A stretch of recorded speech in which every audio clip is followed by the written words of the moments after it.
Thanks for watching The Instant Reaction. For full episodes of the Cannon Podcast, sign up as a YouTube member on this channel or go to patreon.com/thecannonpod. Welcome back to The Instant Reaction. It was never in doubt. Wow. Wow.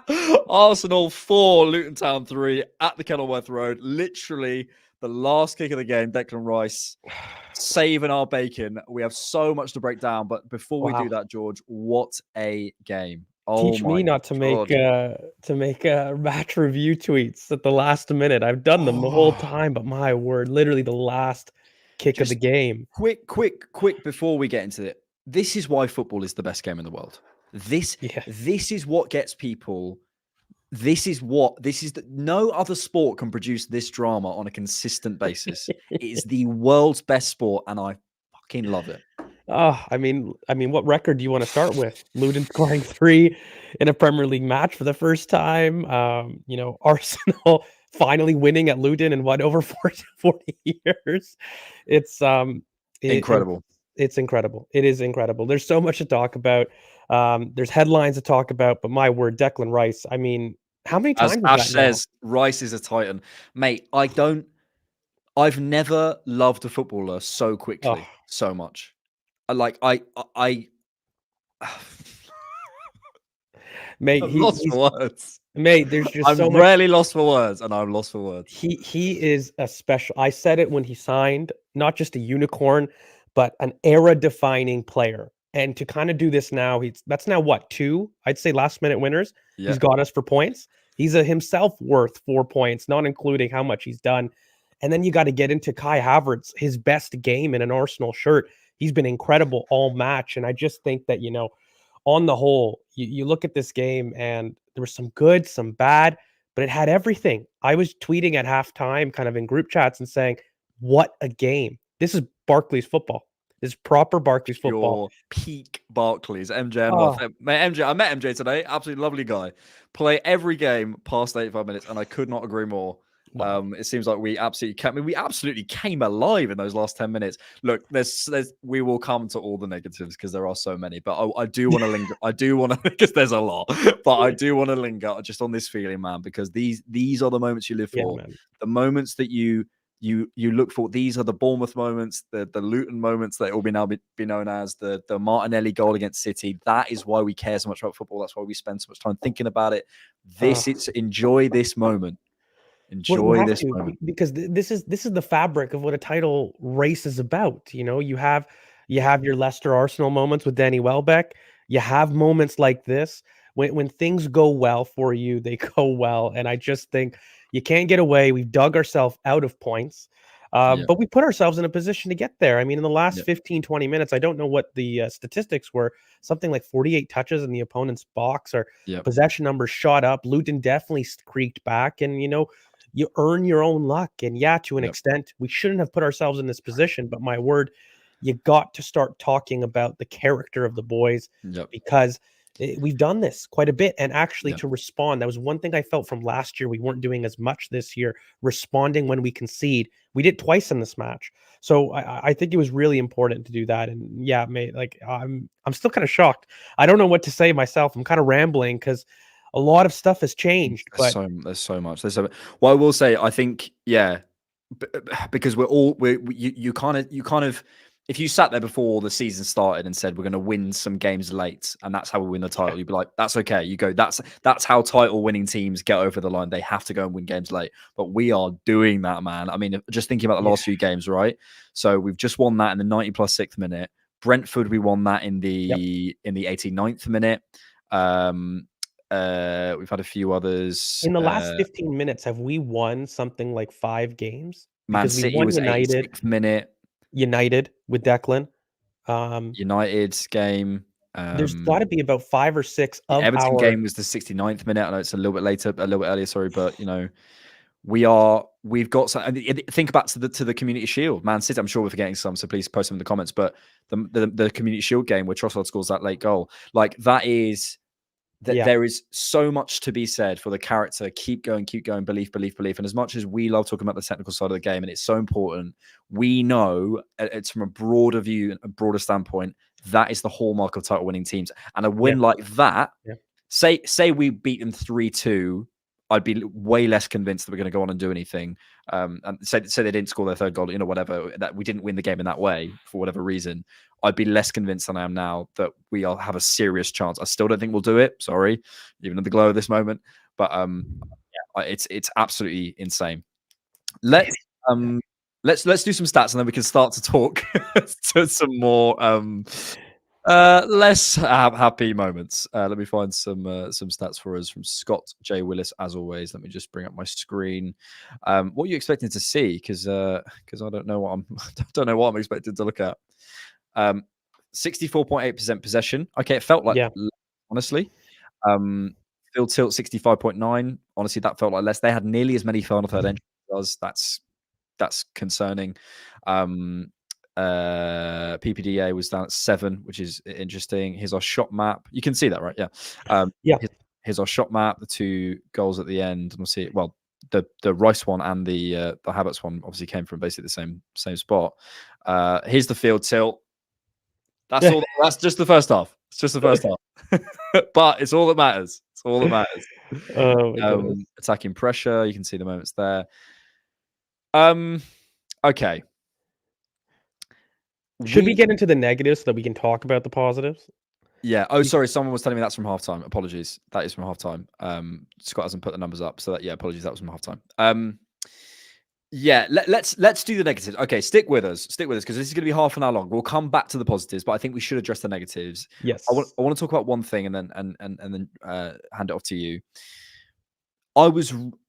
It's easy to say after the fact, but I think Mikel got the lineup wrong this evening. I think Kiwior was the wrong shout for this type of game. I think Kiwior is a fantastic player, but I think the moment he still requires a little bit of nurturing and a little bit more space and requires a little bit more time on the ball to show us what he can do. This was a game, and the problem is when we had Kiwior in there, it was sucking Jesus back, it was sucking Odegaard back. So whenever we did actually get to the final third, there was basically no one in the fight. It was Jesus against 4 or 5 Luton defenders. They were sat in a kind of mid block, which is fine. We didn't elect to go over them enough. We didn't elect to try and to go around them in different ways. We kept trying to go through, but because Odegaard was having to drop so deep, because Kiwior was so wide, that was, I felt, our main issue. And then, of course, you get the individual mistakes, but I'll hand it off to you. I don't know, because I thought Kiwior was brilliant defensively, and I think Luton settled into a different game shape once Zinchenko came on the pitch. I don't know if it was because of him that they did that, because they were quite intense in their press. They were very, very strong, and I think they were targeting actually the left-hand side quite a bit. And I don't think that Kiwior maybe suffered, but our on-the-ball game plan definitely suffered. And I think that Martin Odegaard, to be fair, was hiding a lot in the first half. I think, we saw a lot more of him deeper in general again, but I think he got his kind of confidence back as the team grew in confidence himself. I don't know. I find it difficult to place it on the Kiwior sub because I felt like with that height, we could have maybe added a little bit more up top. I felt that Kai Havertz could have done a little bit better in terms of holding the ball up centrally. But, I think his runs were really important for making space for a lot of people. And Jesus oddly had a very tough start to the match, grew into it, but his first touch was really difficult kind of in the first 25, 30 minutes. So that kind of dynamic of him dropping deep, Kai over the top, wasn't clicking as much because of it. And Ross Barkley dominated Martin Odegaard. Ross Barkley had the game of his life. Well, I mean, yeah. And so it was an interesting game, I think, from the beginning. And I just don't know if it was because of us lacking Zinchenko. I think it looks a lot clearer with how the game panned out in the end. But I think from the start, I'll be honest, I was happy to see Kiwior given a chance and given the idea. To be clear, I think there was a. I'm not putting this at all on the individuals. I thought Kiwior had a bit of a poor game in terms of there was a few battles he lost here and there. Did he affect the game much? Probably not. But he was doing his job. He was doing his job. He was. I think similarly to Wolves, we were obviously trying to get as much space as possible through the centre of the park because it is a very compact pitch. You look at the penalty box. There's about 3 strides before you get to the byline. So, sorry, to the side. So, yeah, it's a very compact pitch. So I appreciate we want to pull it wide or whatever, but I just felt as though without Zinchenko, it was more the fact that Zinchenko wasn't there and the impact on Jesus and Ødegaard.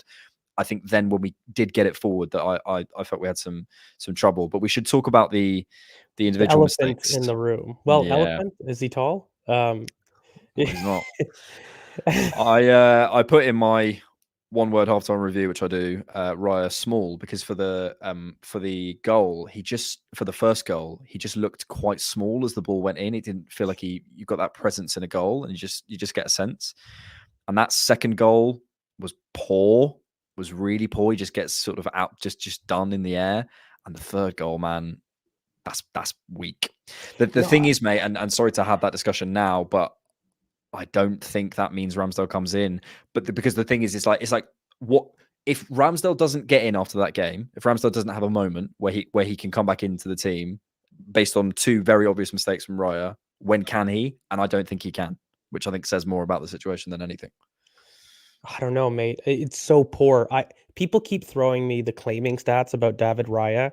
I don't agree. My eyes tell me a very different story. And it's not just this game. It's not harping on this game. He doesn't look confident claiming crosses. He goes early. But in terms of him being small and claiming crosses, that's now 4 specific claiming crossing goals that he's conceded. And I'm sorry, you can't be good and use that as a strength if that's going to be your performance in 10 games? How many games has he played in the Premier League now? Because there's been 4 goalkeeping errors from claiming crosses now. And so, look, I don't think it's a strength. I think he struggled. We all know that he probably did his best impression at giving up the points today. It was a bad day at the office.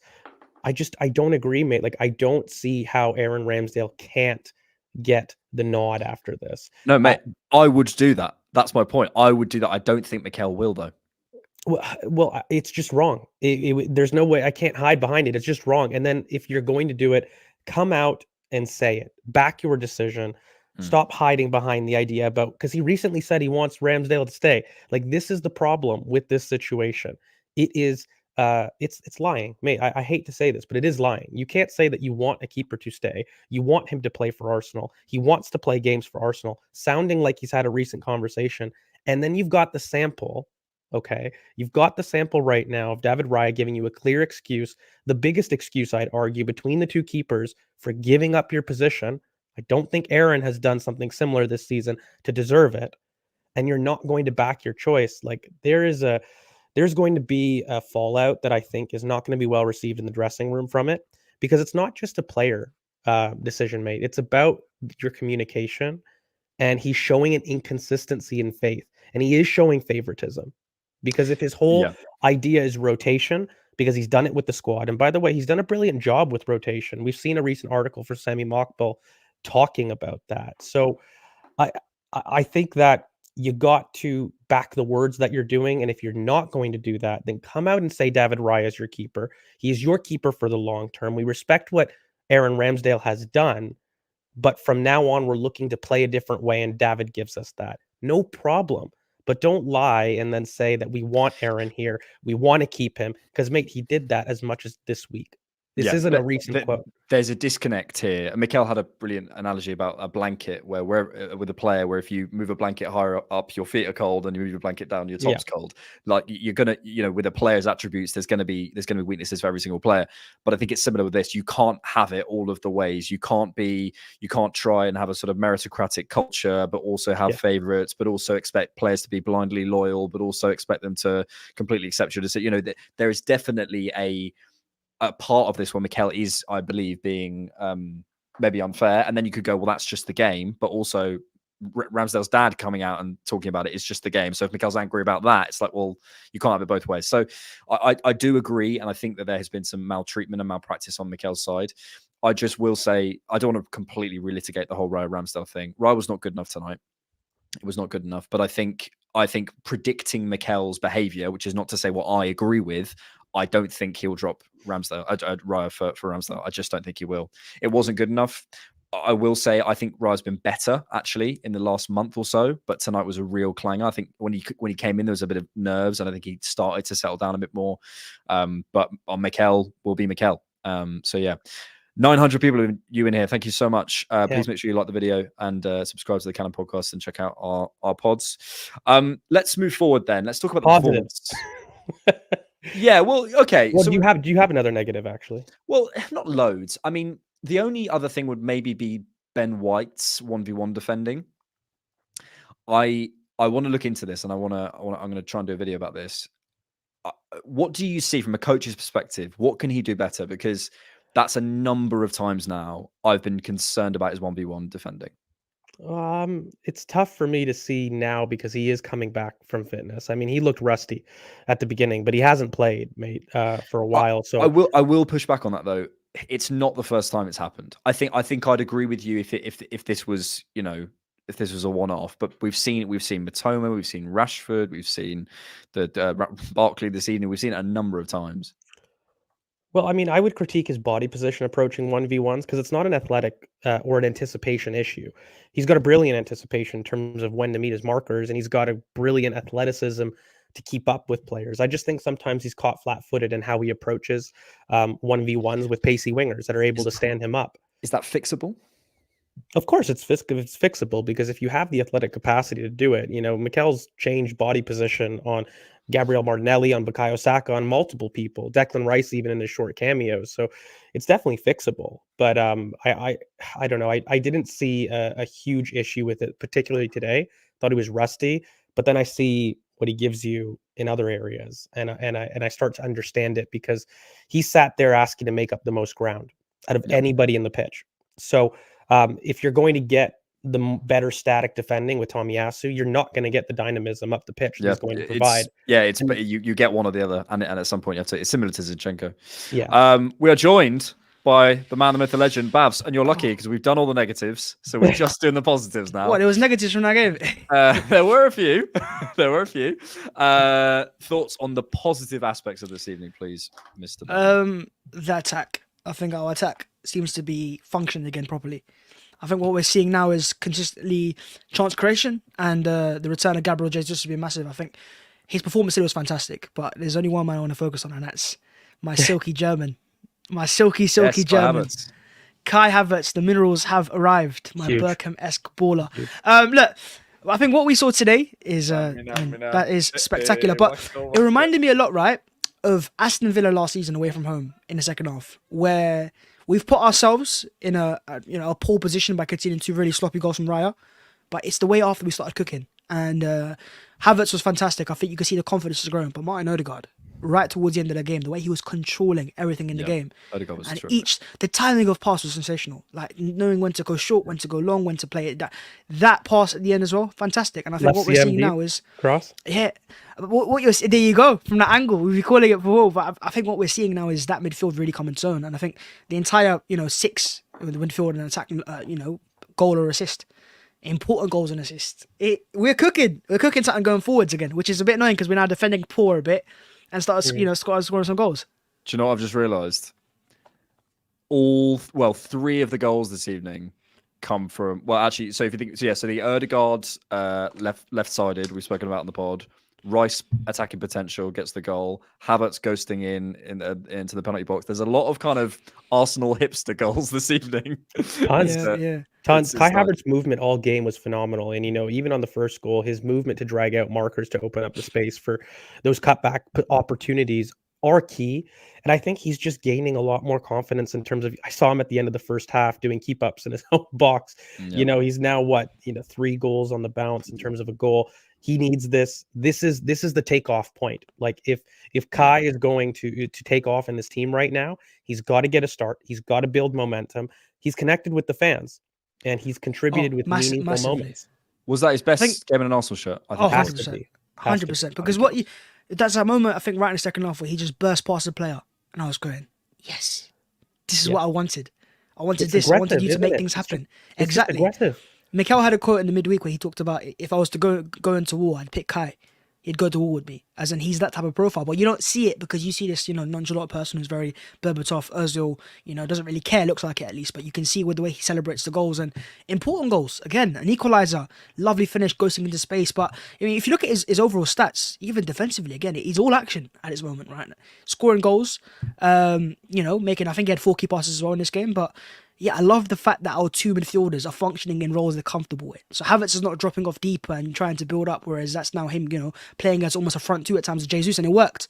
The Havertz goal comes because he's playing in a front 2 almost, but Odegaard's dropping off deeper and he's making things happen, and it's like it's making Arsenal unpredictable again. And yes, we've been a bit annoying defensively, but I wouldn't say we've been poor defensively. It's been a few mistakes, let's just say. Our XG against is still pretty low, but we are more exciting for sure. I mean, 7 I will touches say that in our own box, 0.2 XG. It's not that we were defensively poor. yeah, One it wasn't a person had poor a bad defensive game. performance.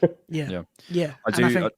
I just flashed up the Odegaard thing because I think this is a new role. I mean, this is something we've spoken about a little bit on the podcast, right? But Odegaard's new role, I think we're seeing him really take the reins with that now. I think we saw a little bit of sort of adaptation at the beginning of the season. Sometimes he was staying high, sometimes he was dropping. We saw that game against Bournemouth where he was a bit better, but away from home, that's when I've been in these types of games. That's what I've been worried about Odegaard. And actually, he really stood out and stepped up tonight. I actually think it's more freedom. I wonder whether Mikel, towards the end of last season, Odegaard was getting boxed and boxed and boxed, being part of this number 3, this 3 with White and Saka, really trying to make that work and trying to do the right thing, Feels like now the shackles have come off Odegaard and he's just sort of doing what he wants and needs to do. And I think I was really impressed with him. Well, do you think it's freedom? Actually, I posed that question because I think the last 3 or 4 games, there's certainly been an effort for him to drop deep next to Rice and receive in the pivot. He was our lone pivot a lot of this evening. Well, yeah, and I think that's tactical instruction because it definitely is a difference from the start of the season where I felt like he was our highest midfielder. Certainly has been a different in the positions that I feel that he's picking up, at least receiving off in the first phase. And this has been my whole argument with Martin Odegaard dropping deeper, by the way. It increases his zone of influence for me. He's one of the best receivers in the team. Why not have that in the area of the pitch that you need that competency, which is in build-up? And then he gets the freedom to arrive in spaces and have that kind of space to impact the game in different areas. Because right now, Bukayo Saka gets his space. Look at him for the first goal, by the way. And I think, the second goal as well, where Bukayo Saka combines with Ben White up in that 1-2. Yep. Brilliant. And he doesn't get that if Martin Odegaard is stepping on his toes in the half space. Yep. But then you get the the 4th goal with Declan Rice, where he has that space to have a whipped cross, which he's got a brilliant delivery in.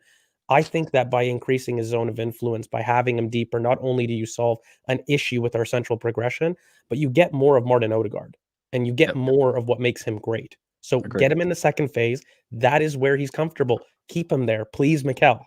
Agree. I completely agree. And I think he's finding his feet there. One thing before we move to some comments. Were we robbed with some penalties? Facts. The Gabriel is a clear penalty. That's the one. I'm looking at Gabriel one is he's about to get his head to the ball, by the way. Like that's not even, he's literally, that's effective play. And he's pulled him back. And I was thinking to myself, how are they not going to give this one?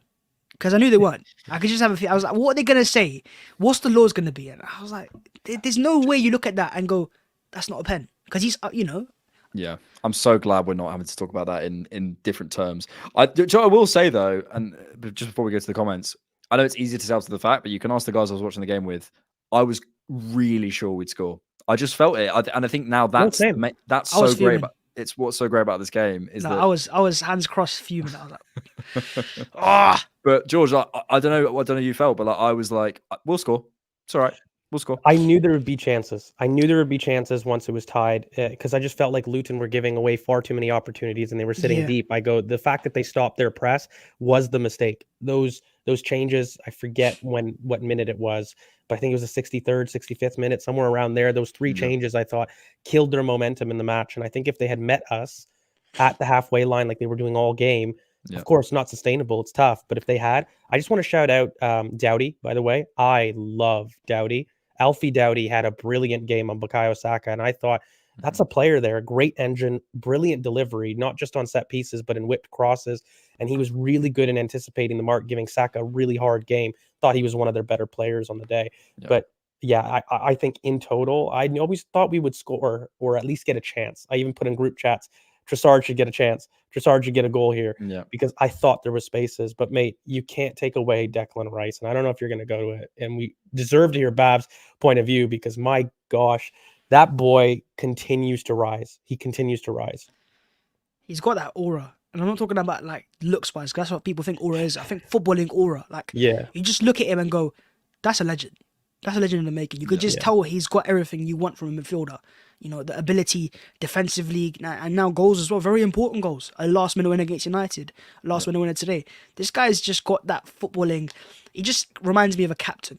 And I know Odegaard's a captain. I know I'm not saying we should take the captaincy off him, but Rice is a leader. Yeah. And those examples are there where now he's got these moments behind him. This is his first season, by the way. You know, these moments are going to add.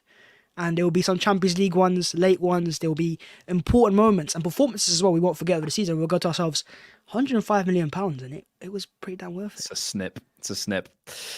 Over 1,100 of you in here. Thank you so much for joining us. Get your comments in as we turn to the comments section. First one is that Bhavs, you'd want to be part of this rubbish. Don't worry, AFTV soon, God willing.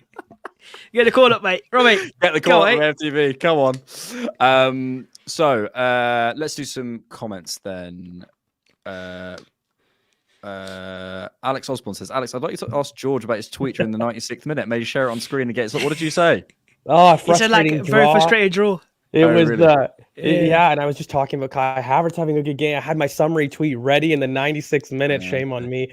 Gonna wait till the final kick of the game before doing that next time because my gosh, Declan Rice coming in and it was just brilliant. HFN, did Jesus deserve his yellow? I will say he looked petulant, didn't he, in the first half? Well, yeah, but equally, and I appreciate referees have to sort of slightly give a little bit more leeway for teams that don't have the ball, and you know they're gonna be giving way more fouls, etc. But it was such an obvious tactic from Luton to just put in these cynical fouls. Yeah. And Ross Barkley did about 7, and then Jesus did it once, and he got his yellow. And like he probably deserved the yellow, but Barkley deserved one about half an hour before he got one. So that really frustrated me. Yeah. Sifalele says, thanks, West Ham. Charlie Baker says, what are your thoughts on Kivior's performance? Seems like the wrong game to start him in. I've given my thoughts on Kivior a little bit earlier, Charlie, but Bhavs, you have not. Yeah, I think he was average performance. I won't say it was special. But again, it's his first game he started in the league this season, I think, in a while at least. Maybe since Fulham. So I don't expect him to be flying straight away. And it seems like right now we've got a team that's starting to gel. And players that haven't been a part of it as much are going to find it harder to find that rhythm straight away. So when you see likes of Tommy and Trossard come into it, because they've played more minutes, they're going to find it easier. But the likes of Kivior, when Vieira plays as well, because they've been in the outskirts, it seems like they don't have that same wavelength as everyone else. Yeah. So I'm not going to be overly critical. You know, my only real anger today was towards the goalkeeper. And not really the first one. The first error, I think like that can happen as a goalkeeper, right? We've seen that before. It's the second one I'm going to myself, you got to save that, man. That's a goalkeeping error. When I see you make a mistake in terms of playing out the back and, you know, maybe you get caught out, cool, happens. But not goalkeeping errors. And that's the thing we have to understand is Raya's going to be held to a very high standard because the keeper he's replacing wasn't poor. It wasn't costing us points. He was playing to a very good standard as well. But Mikel's brought Raya in for the extra 5%. Is Raya offering the extra 5%? Is the question you ask yourself. Big question. Milo Haynes, do you think Kieran Tierney has a route back into the squad now that we're doing more in the attack with our fullbacks? Or do you think they're attacking, defending, build-up actions that don't suit him? I felt this was a game that suited Tierney. I will say I think because of his limitations in other areas, I don't think that's necessarily a profile that we should bring back in. But someone who can overlap a little bit more as a left fullback or someone who's more naturally doing that, I quite like that idea. Well, you have to, especially when you've got Timber in the 11. I know nobody wants to think about it, but the idea of Timber as an inverted right back leans to us being able to flip dynamics. I don't love it as the only option. I do prefer Timber at left back, but personally, it does mean that you need that profile in the squad, doesn't it? And you know, it's why I think we could use money from Tavares and Kieran Tierney if he's not the solution that you want, to buy somebody that's more in line with what you think. Patrick Dorgu as a little suggestion of my own, who I really like. Danish fullback. But yes, I think that you need that profile in the squad, definitely for moments like this, but also in general. I agree that our fullbacks are being used more in wider areas generally, because I don't think I see just Ivan Zinchenko being the static pivot anymore. Even when he has played, he's played wider. He's had that variation in the build-up and that responsibility. So we definitely need to find somebody that can give us a little bit of both. Declan Rice, Rodri. Is that a discussed. question? Has that been a question? I'm not even trying to do it because he's our player, but genuinely speaking, I need to At see the the moment, evidence. it's not. I don't think it's a particular debate. I think you have to talk over a wider, longer. Which is crazy, by the way, because of standpoint. how good It's, Rodri but actually that's is. crazy. Yeah. Yeah. Like, we're not talking about a bad player here. Like, we're talking about two very good players. But I'd say Rice has something that Rodri can't have. Like, he can't work on power. You can be very good at passing the ball, which Rice is also very good at, but you can't have that power to just burst past players when that ball back. It's natural, it's God gifted, and we'll take it. Yep. Mohamed Bashir says, how come we still don't have proper squad depth for the second season in a row? Look, I do have I understand it's frustrating, but I don't know what more the club can do. They've signed 3 more outfield players, and we're still and basically no one's left the club, and we're in another injury crisis. Like, you can't just keep spending millions and millions and millions and millions and millions and expect it to just fix it. I think at some point we have to go. We've got poor depth, to be honest. I think we've actually got decent depth. But that's my point is that the reason we don't have depth is because of injuries. I think if you looked at the bench this evening, you are missing Smith Rowe, you are missing Vieira, Partey, Timber, etc. But Vieira's back now after his suspension, I'm pretty sure. So I don't think we've got poor depth. It's just that at this current moment in time, our squad's getting used. But the fact that we're top of the league right now, 5 points clear, with Timber out, Partey out, shows that we've actually got good depth. Apparently, because of the fact that we've been able to. Tommy's out for a while. Sorry to interrupt. That's a bit surprising. Yeah, but this is my point. It's like I think the only place that I would say is maybe in defense, but I think we'll do something in January. I think Arteta's literally said we're short at the back. I think he wanted to do something about a defender, right? And so I think it pushes things along. I'm hoping that it actually Tommy's out and then he can't go to the Asian Cup, but then he's used for us in January. You know, if he's out for 4 to 6 weeks, you know, I don't know if he'll make it in time, but. I agree that we have defensive depth issues, but I just wanted to make a point. Squad depth, I actually think, is brilliant this season because we've lost the league in the last 2 years on our squad depth accruing poor results, but that hasn't happened to us this season. I would argue our squad depth is the reason that we're competing at the level right now. I agree with Bhavs. It's a short-term issue in terms of the amount of people that are injured. And by the way, Jesus Zinchenko himself, since last season, missing so many games, Partey as well, who had played something like 30 games of the 38 last season. We have big players that aren't playing that, you know, of course, have played a lot in the past, but Timber was a solution. We kind of tried to address it in the transfer window. All 3 players that we bought had immense injury records prior to buying them. So it's definitely something that we're looking at. Just unlucky, I think. Yeah. Arteta's out for the next game as well. We got booked for his celebration, which, is a shame. Did you see his post-match interview?